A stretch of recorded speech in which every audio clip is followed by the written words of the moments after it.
junio del 2007 nos encontramos en la Escuela Técnica OR para entrevistar al señor Rogelio Ponsar.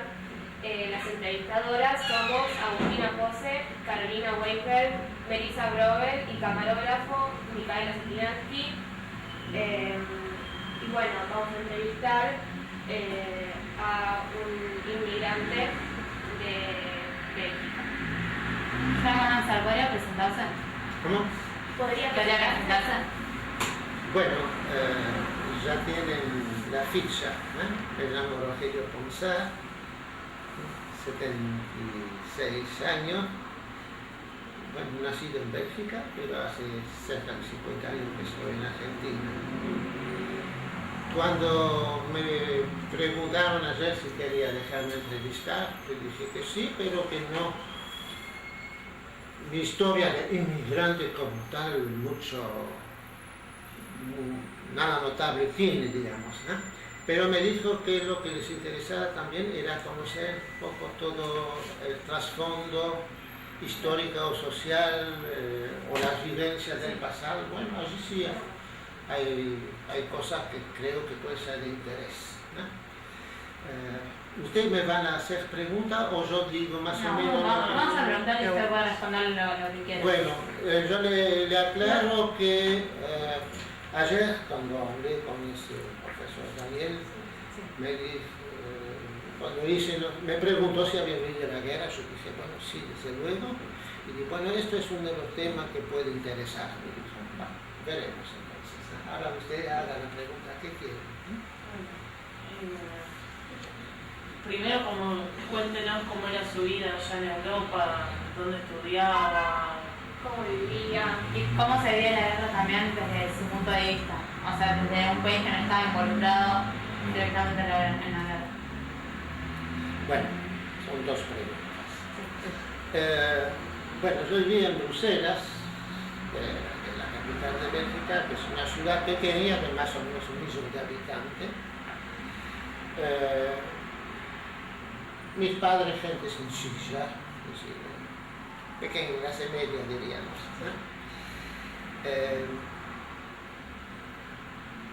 yo soy de ascendencia y de formación tradicional, que uno puede, entre comillas, no puede decir católico, ¿no? Como 99% de los belgas, así que estudié en Bélgica en colegio católico.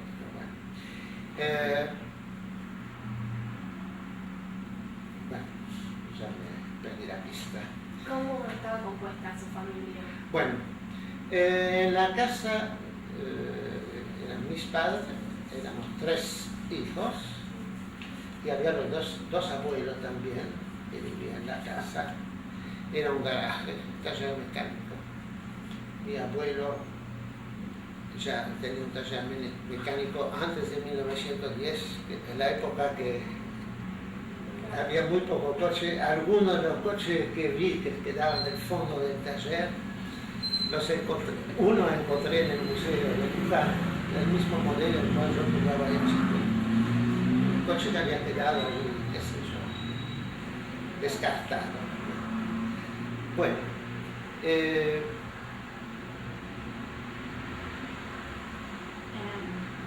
sí, pregunta algo más si quiere. Sí, las mujeres en su familia, ¿qué hacían?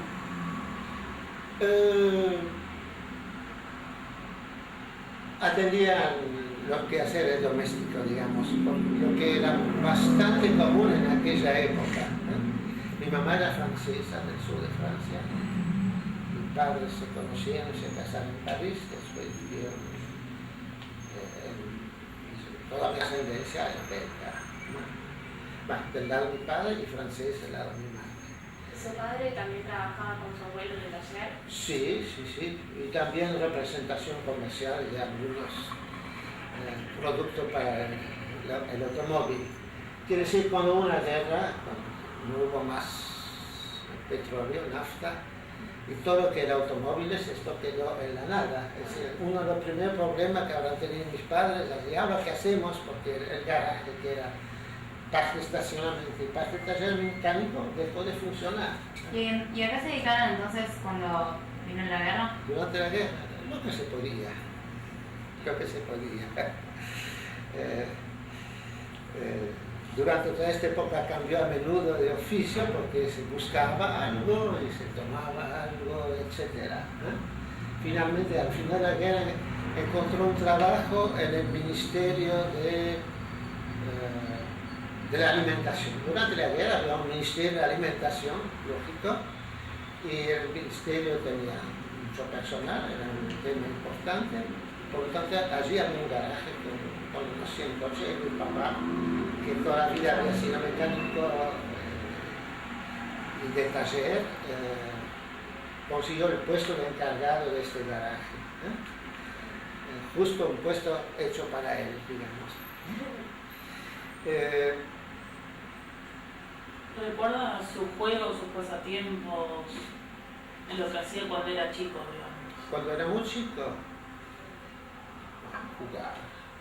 Y como la casa era grande, ya que vivía en un piso los abuelos, en otro piso nosotros, y en la planta baja el garaje donde se podía andar, y me andaba en el garaje, en la calle, se jugaba mucho más en la calle que lo que se juega ahora en Buenos Aires, porque eran calles medio tranquilas, y durante la guerra más tranquila todavía, ya que había un tráfico casi nulo.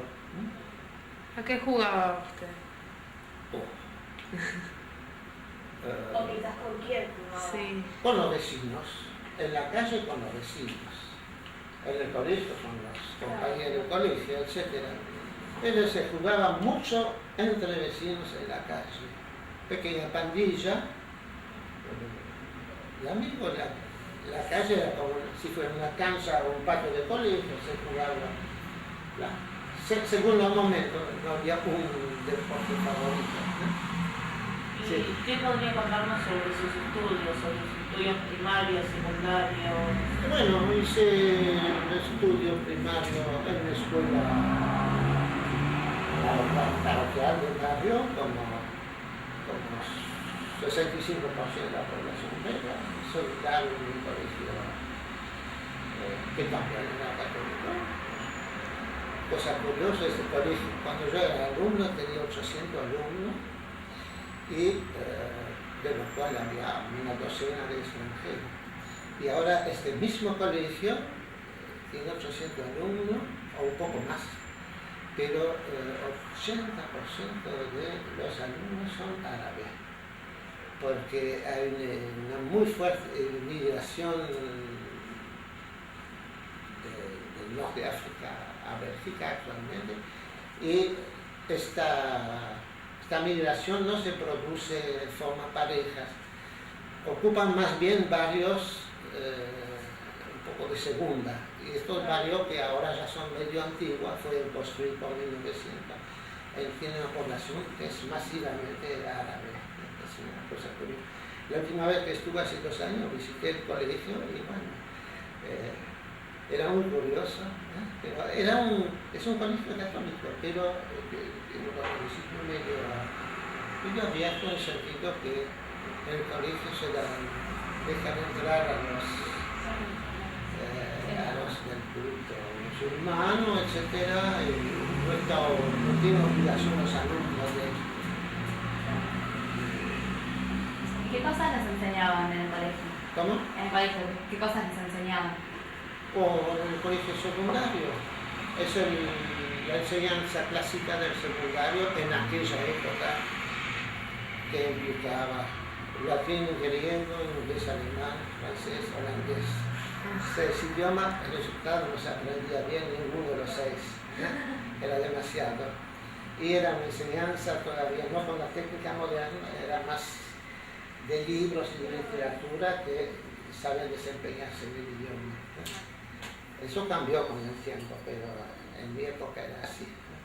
Bueno, después, como siempre, ciencia, matemática, química, qué sé yo, historia. ¿Usted trabajó en Bélgica antes de irse? Sí, pero poco. Sí, poquito. ¿De qué trabajó? Trabajé en un colegio, profesor historia y geografía, y después en una empresa comercial, y por la empresa comercial llegué finalmente acá. Y, perdón, volviendo al tema de la educación, ¿tocaban el tema de la guerra en su escuela? No se tocó el tema de la guerra, sino que se vivió la guerra. Es decir, ahora se puede tocar un tema de la guerra, pero se vivía la guerra, ¿no? ¿Y cómo lo sentía usted? ¿Cómo? ¿Cómo lo sentía usted y su entorno escolar? Bueno, sobre esto le puedo contar muchas vivencias. Yo vi caer un avión alcanzado por un tiro aéreo mientras estaba en el colegio haciendo un dictado. Yo tenía un poquito muy cerca de la ventana, el profesor dictaba mientras pasaban los aviones y había cañonazos. Y una vez hace así, y de golpe vi ¡chum! Uno de los motores de un avión que se prendió fuego por el humo, y después a los pocos segundos vi saltar los paracaidistas. Y después a los 30 segundos una explosión, donde habrá caído el avión. Y nosotros estamos haciendo un dictado en el Y colegio. lo tomaban como completamente normal, digamos. Nadie se ponía a reparar en que había pasado un avión por la ventana. No, después el día siguiente, no, normal. Había colegio, no se suspendía la clase, salvo si la cosa se ponía muy pesada. El día siguiente se decía, parece que cayó en tal barrio, por ejemplo, cosas así. Y cuando había alerta aérea más fuerte, entonces paraba la clase, nos hacían bajar, y al lado de la escuela había una fábrica que tenía subsuelo muy antiguo, muy fuerte, y nos metían en el subsuelo. Para nosotros, bueno, se suspende la clase, pues, cuando éramos chicos por lo menos, ¿no? Esto era un poco la reacción de los alumnos, con un poco de miedo, pero medio acostumbrado, ¿no? Y con respecto a su elección por el país de Argentina para emigrar, digo, usted sabía, o sea, ya que era profesor de geografía, sabía dónde venía Saber y no saber. Uno sabe alguna cosa, además traté de prepararme para venir acá, tomar contacto, etc. Me recuerdo que la primera vez que oí hablar de Martín Fierro fue en Bélgica, lo que no es común para la mayoría de la gente. Y la primera vez que tomé mate fue en Bélgica también, antes de venir. Así que uno se prepara, pero prepararse es una cosa y palpar la realidad es otra, ¿no? Lógico, ¿no? ¿Qué edad tenía cuando emigró? 27 años. ¿Y por qué vino a Argentina justamente? Son las circunstancias que hicieron que me conecté con una empresa que trabajaba acá y bueno, con la familia acá. ¿Esa empresa fue la que más tarde le dio trabajo acá en Argentina? Sí. ¿Qué empresa era? Es una empresa de electricidad y mecánica, pero después, a los pocos años, pasé a la empresa de fotografía ACFA, que es grupo un multinacional, alfajera del grupo Bayer, prácticamente. ¿Tuvo que realizar muchos trámites ¿Para venir? No. ¿Y su primera impresión allá en Argentina cuál fue? La primera, no sé, porque no hay algo que realmente me haya llamado la atención. Son más bien las segundas impresiones que poco a poco se van formando, ¿no? ¿Les parecieron muy distintas las costumbres belgas a las argentinas? Todo lo que había acá, cómo era la ciudad. Sí, por supuesto. Ojo, hay inmigrantes que llegan muy desprevenidos y de golpe descubren una realidad nueva. Yo venía con un poco de preparación, alguna cosa correspondía a lo que me esperaba y otra no lo esperaba acá. Por ejemplo, pero hay contradicciones en la situación argentina. Hay un cierto nivel de indisciplina en Argentina en muchas cosas de la vida pública.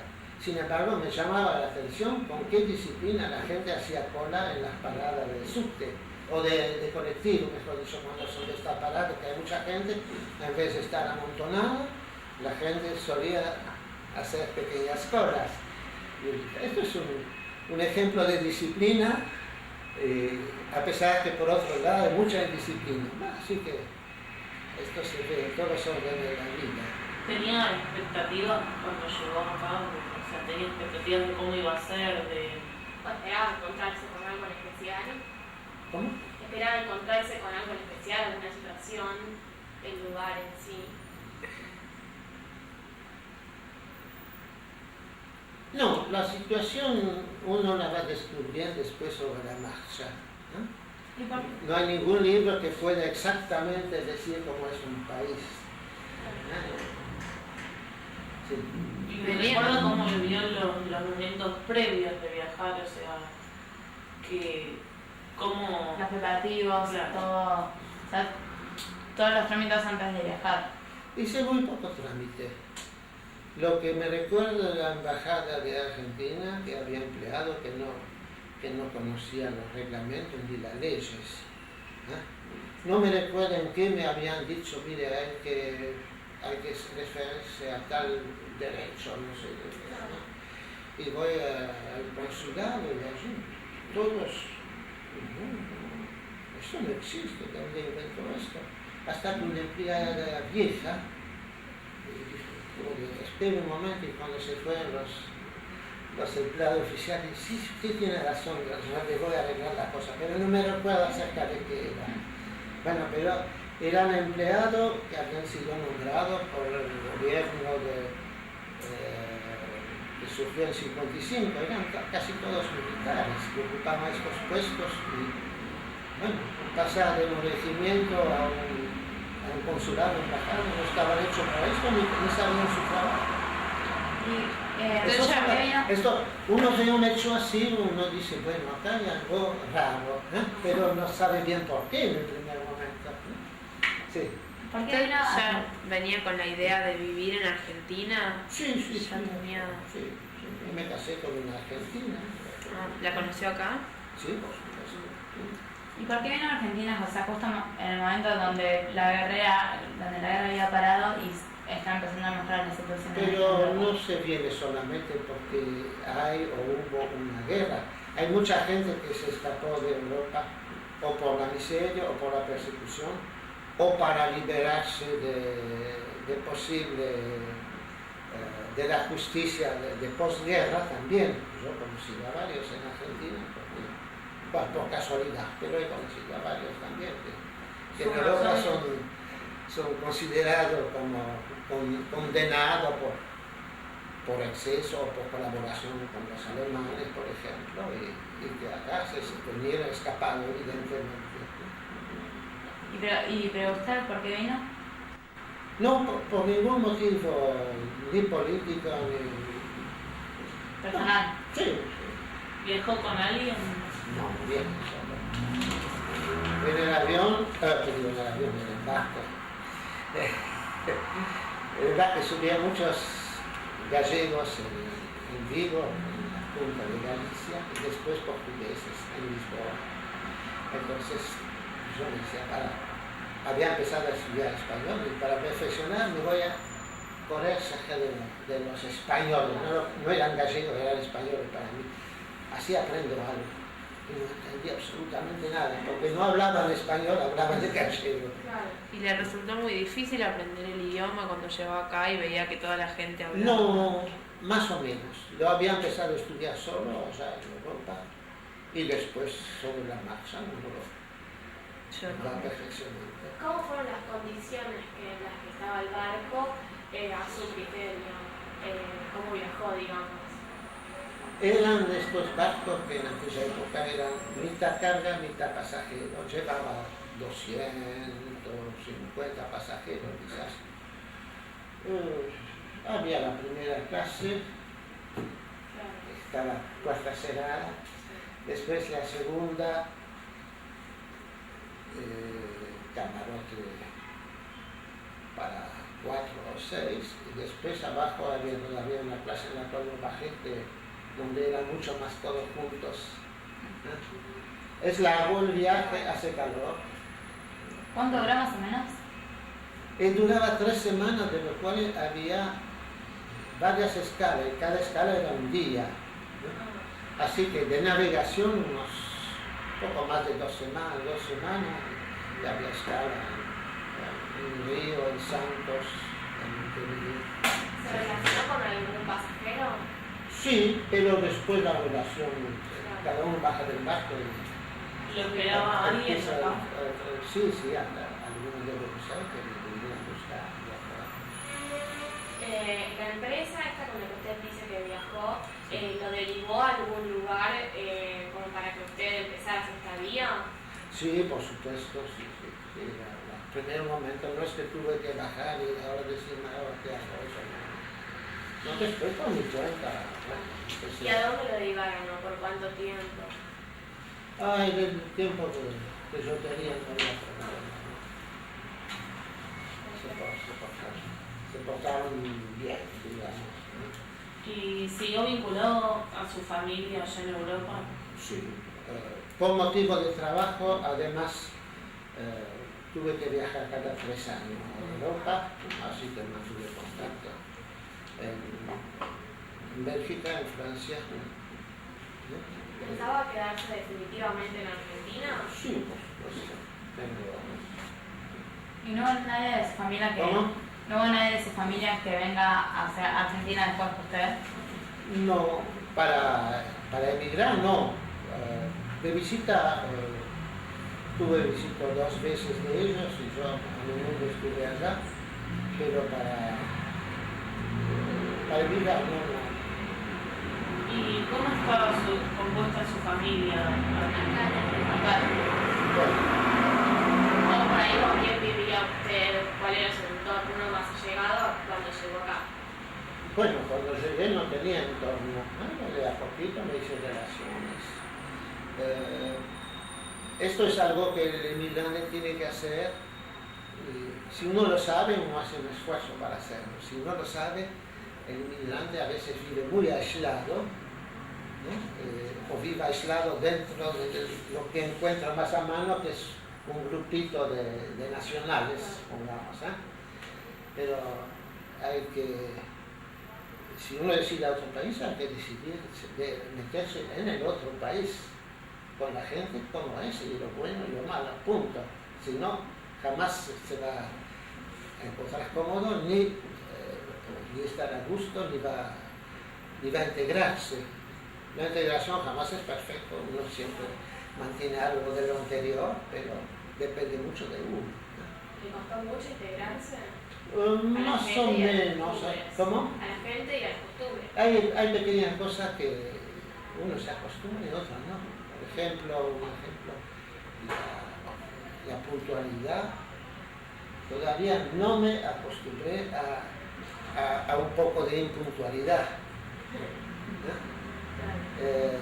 Y tengo amigos de acá que van a Europa y dicen, están locos allá, viven con el reloj, etc.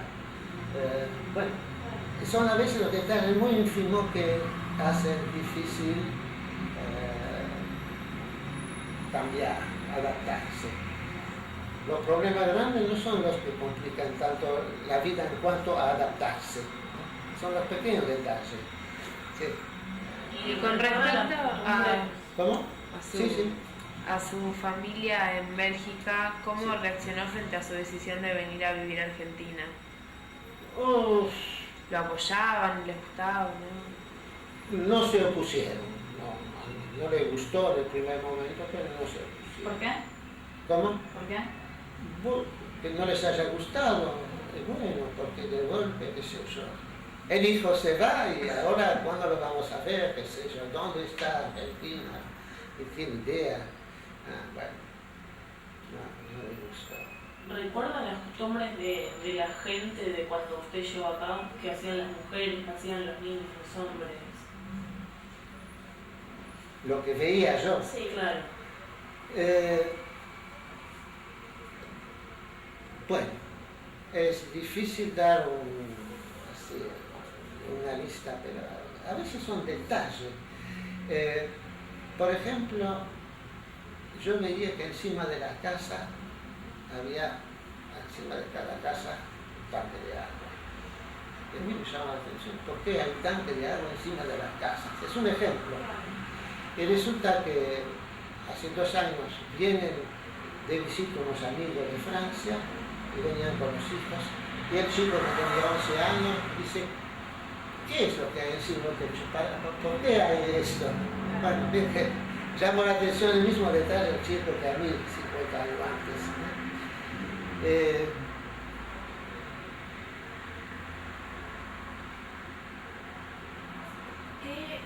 actitud veía usted que tenían los chicos frente a los adultos? A ver, ¿Qué actitud tenían los chicos frente a los adultos cuando acá en Argentina? Y los adultos a los niños también.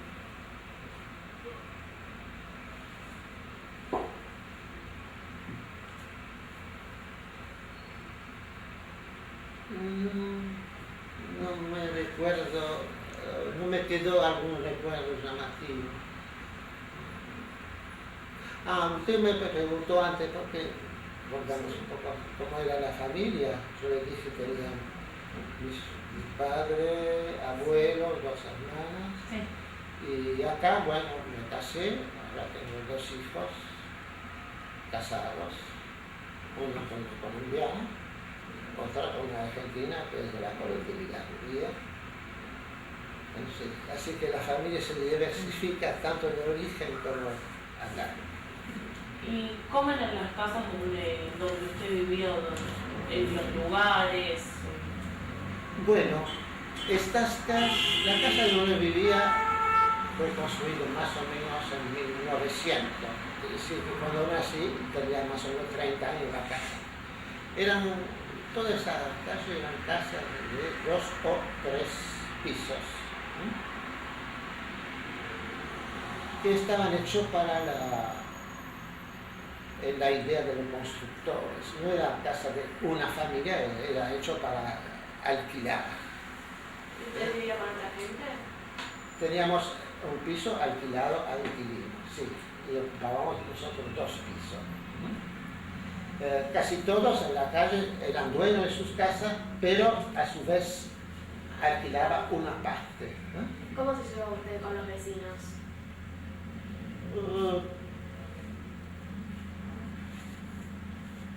Dentro de la misma casa no había mucho problema. Lo mismo que puede haber acá, buen día, eventualmente resolver un problemito, alguna vez una queja porque hace ruido, cosas así. ¿Y en qué lugares vivió? En Bélgica, en esta casa en Bruselas, sí. ¿Y en Argentina? En Argentina viví en Ciudadela, en Herli, todo barrio bien popular, después en Temperley y en Monte Grande, zona sur. ¿Qué es donde vivía usted? Y ahora vivo en San Telmo, Ah. sí, porque mis hijos compran departamentos por la zona de San Telmo, entonces para estar un poco más cerca, ayudarles eventualmente y que eventualmente nos ayuden. ¿Y recuerda las comidas que hacían habitualmente, las que a usted más le gustaban, las que más le llamaban la atención por ahí? Yo tenía 10 años cuando empezó la guerra. Antes de la guerra era una cosa y después de la guerra se comía lo que se encontraba. Así que, y después de 45 volvió otra vez a poder elegir lo que se iba a comer. ¿Y las comidas de acá de Argentina? De acá. Me llamó la atención. El puchero en su forma común de poner todo junto, bueno, eso un poco me llama la atención, pero no tuve problema. Sí, no, por este lado no. ¿Había alguna comida para un día en especial? ¿Cuándo? Un día que ustedes En consideran Europa, por ahí por diferente. ejemplo. Sí, En Europa. sí. ¿Alguna fiesta o así? Bueno, bastante común era comer pescado los días viernes. Tenía un origen religioso esto, pero entraba en la vida común. Sí.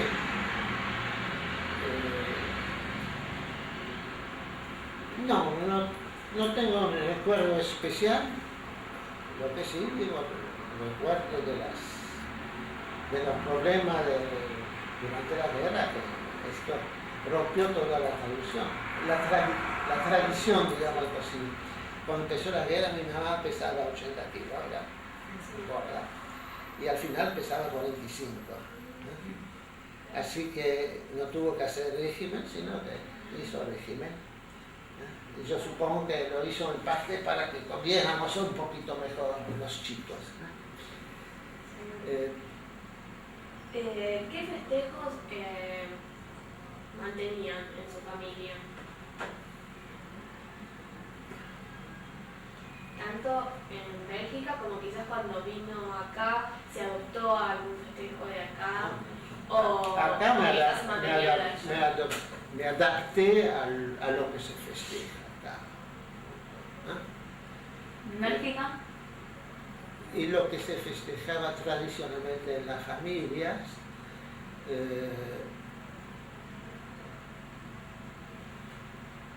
bueno, se celebraba, pero sin mucho pompa. Las grandes fechas religiosas, una fiesta del barrio, una fiesta patria, la fiesta de la escuela. ¿Y esas fiestas las mantuvo cuando llegó acá?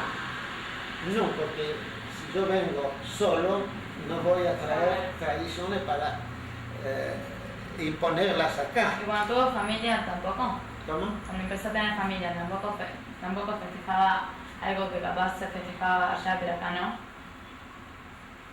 No entendí. Cuando empezó a tener familia, con su familia a usted no le pasó. Me vine con la idea de adaptarme al país. Entonces, si uno se casa acá en Argentina, uno de hecho se casa con uno y con la familia y con el entorno. Entonces uno se tiene que meter en lo que hay en el lugar. Yo no puedo decir, sí, ojo, que no soy belga, por lo tanto vamos a festejar sí o sí tal cosa o tal fecha. No lo hice ni lo quise imponer de ninguna manera. Me parece que el inmigrante en cualquier lado del mundo, si quiere insertarse, tiene que aceptar lo que hay en el lugar, no imponer su propia tradición. Ahora, cuando vienen familias enteras, a veces vienen con una tradición, de uno solo no.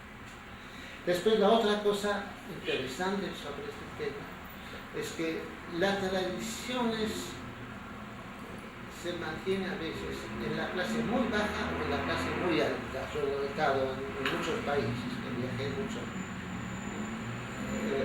Mejor dicho, a la vez, ¿no? Se mantiene en la clase media las tradiciones. En la clase muy popular, muy fácilmente se dejan asimilar donde llegan, y la clase muy culta tiene su propia manera de sentir las cosas y no le dan tanta importancia a la tradición. Yo no sé de la colectividad judía, que recién en estos últimos años la empiezo a conocer a través de mi nuera, pero es lo que veo en general. ¿Y qué tipo de educación recibieron sus hijos? Acá la común. Lo mandé a la escuela del barrio, al secundario del barrio. Lo único que yo me preocupé, y mi mujer, de dar educación a través de nuestras preocupaciones o de nuestras vivencias. Por ejemplo, hemos viajado mucho, pero siempre un turismo sencillo, en contacto con la gente del lugar. Jamás hemos estado en hoteles con ellos, pero hemos viajado muchísimo. Hemos tratado que descubran todos los aspectos de la vida en Argentina y después que hagan lo que quieran. Bueno, hemos tratado que descubran que en Argentina hay graves problemas sociales, pero no lo hemos puesto con martillo en la cabeza, sino que los vayan descubriendo.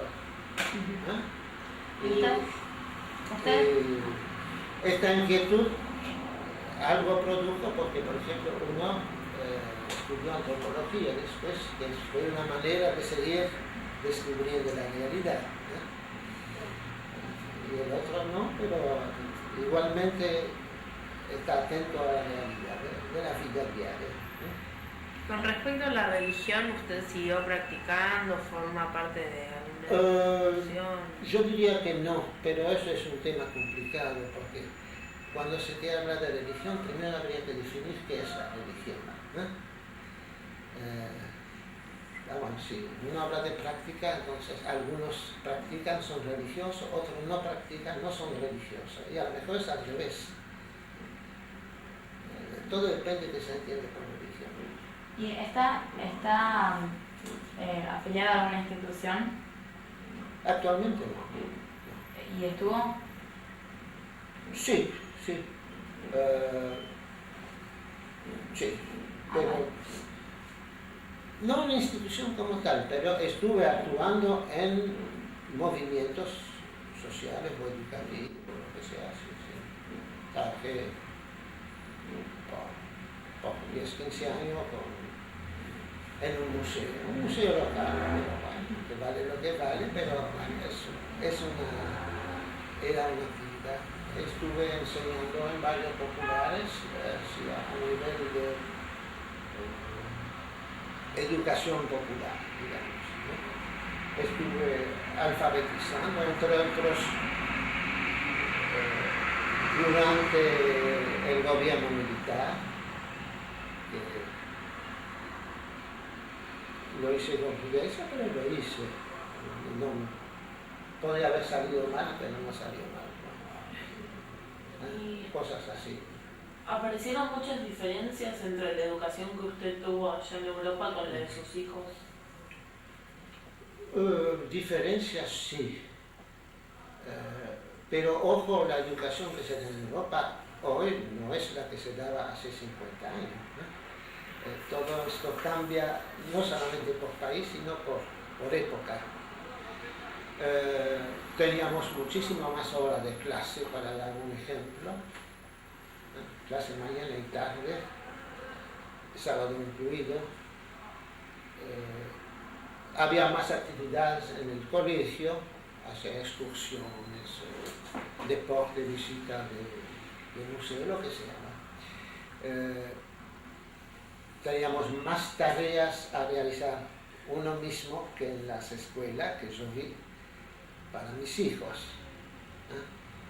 Preparar monografías a nivel de lo que puede hacer un alumno secundario. No será monografía necesariamente para publicar, pero teníamos más tareas a hacer personalmente así.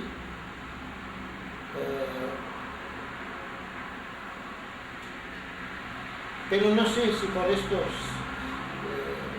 salíamos mejor. Yo diría, el belga promedio tiene aparentemente una cultura general superior al argentino promedio. Pero esto es aparentemente, porque cuando iba a viajar a Bélgica, yo decía, qué cuadrado que los encuentro a veces, o qué superficial, o qué ignorante. Es decir, que esta educación así no necesariamente produce un pueblo que sea mucho más abierto o informado. Sí, esas son diferencias que he notado. Acá había más espontaneidad que en Europa a nivel de las relaciones entre los chicos, los alumnos, etc. Son impresiones que tengo. ¿Podría decir entonces que quizás en Europa fueran un poco más exigentes? Sí. ¿O por ahí rígidos? Sí, un poco más exigente, un poco más rígido, un poco más enciclopédico, pero No digo que sea mejor, no. ¿Y usted tuvo educación universitaria? ¿Cómo? ¿Usted tuvo educación universitaria o por lo menos enseñar algún oficio o algo así? Sí, pero no hice carrera universitaria. Curso de nivel universitario, pero no una carrera universitaria. ¿Y estando instalado en Argentina estudió alguna carrera o algún estudio aparte de lo que sabía? No.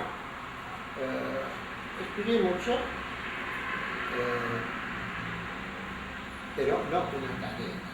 Primero en la empresa, ciertas empresas se preocupan de dar continuamente formación de su gente y después,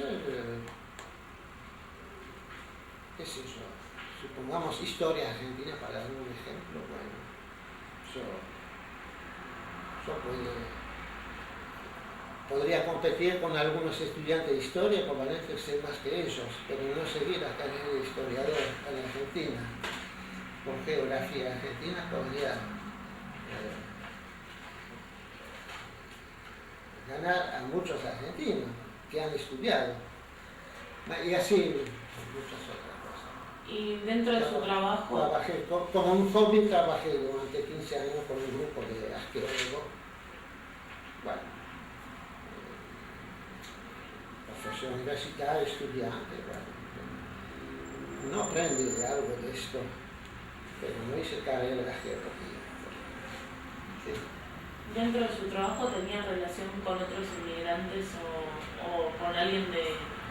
Mire, donde yo trabajaba, la empresa acá en Argentina, tantos inmigrantes ya no, últimamente no hay en Argentina, o es otro tipo de inmigración últimamente, es decir, viene gente, pongamos, de Perú, Bolivia, Paraguay, no es la misma inmigración que la de antes, y la empresa era tecnológicamente muy avanzada, difícilmente hubieran tomado a trabajar a esa gente, no por un problema racial, sino que no servían para la tarea, ¿no? Así que había extranjeros que trabajaban en la empresa, pero no eran como yo, no se consideraban como inmigrantes, ¿no? Sí. Bueno, esto yo dije al que me invitó a venir, del tema de la inmigración, ¿no? Tengo percepción, experiencia, pero no me considero un inmigrante típico de los que vienen no se ven en el Museo de la Inmigración, así con su valija y con su familia. Usted no tanto sentía, pero por ahí veía que el trato hacia la gente que quiere ser inmigrante era diferente al que ya venía la gente propia del país. Pero sí, pero esto fue y sigue siendo así, ¿no? Fue cuando llegué, los casos de discriminación son continuos en Argentina, ¿no? Yo me recuerdo. Yo he ido mucho a la zona de la cordillera, donde tengo amigos de esa escuela en la cordillera. Y vi, por ejemplo, que los gendarmes de la zona daban un trato muy distinto al que suponía un turista extranjero, y como yo tengo un acento, soy un turista extranjero, me trataban bien, pedía un servicio, me lo hacía. A los argentinos los trataba así nomás, y a los mapuches directamente. Bueno, sí, esto ocurre, ¿no? ¿Y cómo era un día en su trabajo? ¿Cómo? ¿Cómo era un día en su trabajo? Cuando trabajaba. Bueno, yo salía.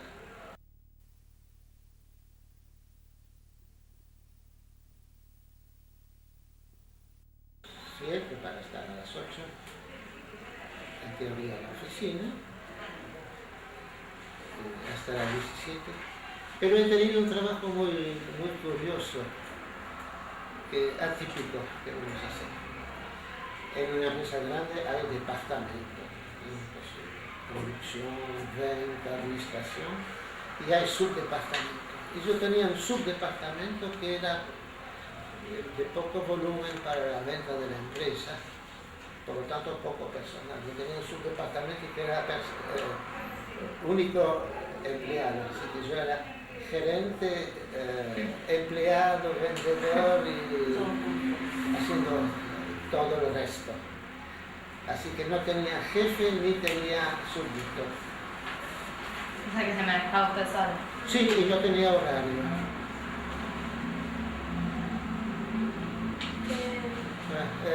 Así que, pero bueno, es una empresa multinacional, lo que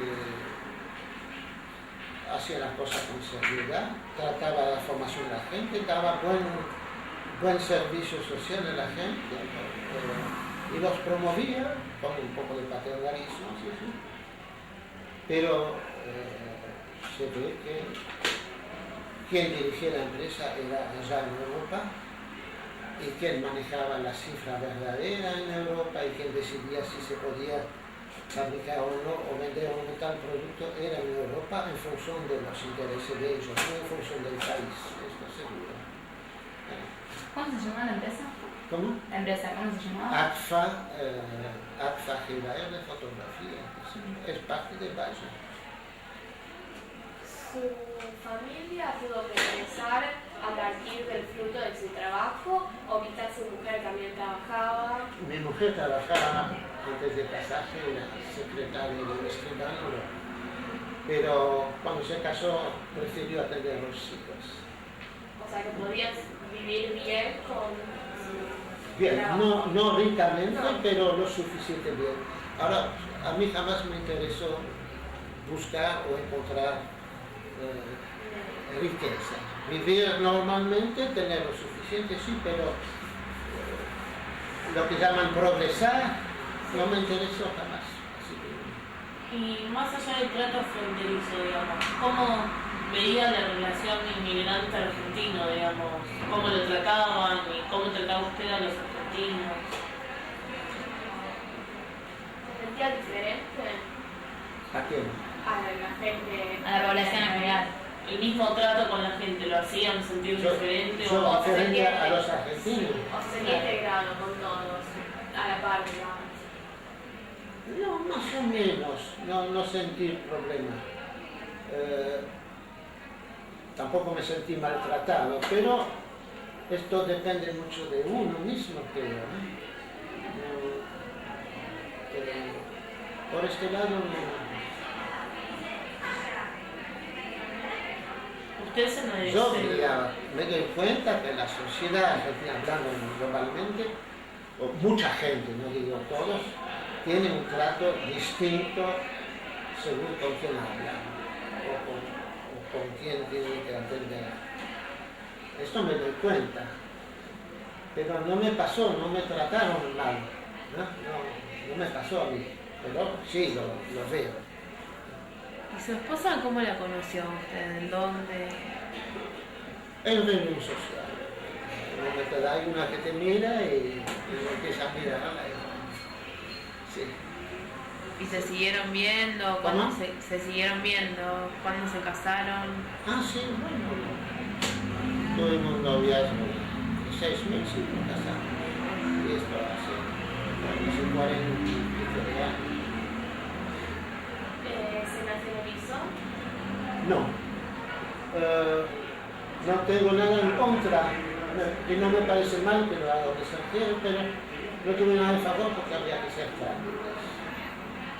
Y no me hubiera aportado tampoco gran utilidad.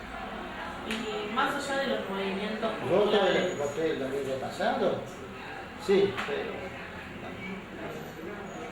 así que me inscribí para votar. Claro, pero no hizo los trámites. No, en una empresa multinacional no es importante. Si hubiera entrado en IPF, por ejemplo, quizás lo hubiera hecho. Sí.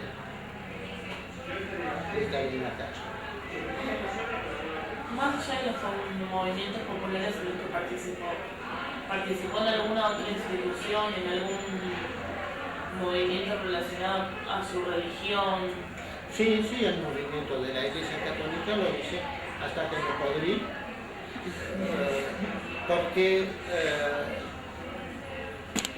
lo que vi acá como forma de organizarse y de vivir me pareció bastante mediocre con lo que yo me recordaba de mi juventud.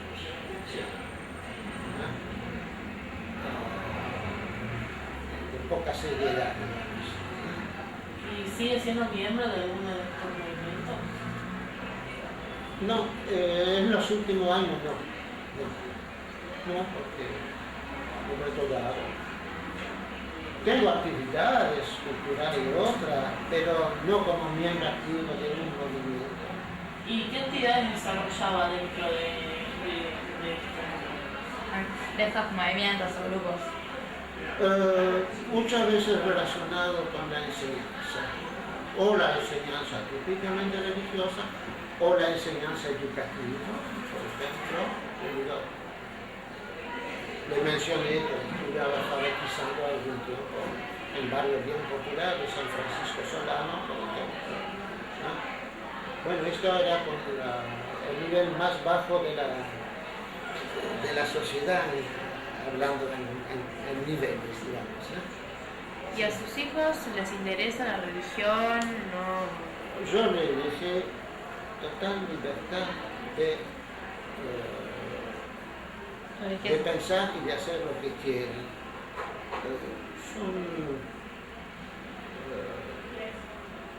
Considero que son buenas personas que tienen una buena reacción moral frente a la sociedad. El hecho religioso sí no les atrae ni les preocupa mucho. Y dentro de los movimientos en los que participó, ¿ocupó algún cargo directivo o algún cargo importante? Semi-directivo, ¿En cuál de ellos? Bueno, tanto en el movimiento así religioso, sí, tanto en el movimiento religioso como cuando me ocupé de alfabetización. Esto de hecho lo había puesto en marcha yo con un estudiante de ingeniería, lo hacen los dos juntos hecho. Así que éramos movimientos, fundadores. ¿Qué le aportó ser miembro de instituciones? Hablando de lo más antiguo, digamos, de la formación recibida en Bélgica, esto está aportando una visión de la vida con una serie de principios que después a través de los años hay que empezar a revisar críticamente, de los cuales algunos se mantienen y otros dicen esto como han podido hacer mi tal cosa, por ejemplo. Bueno,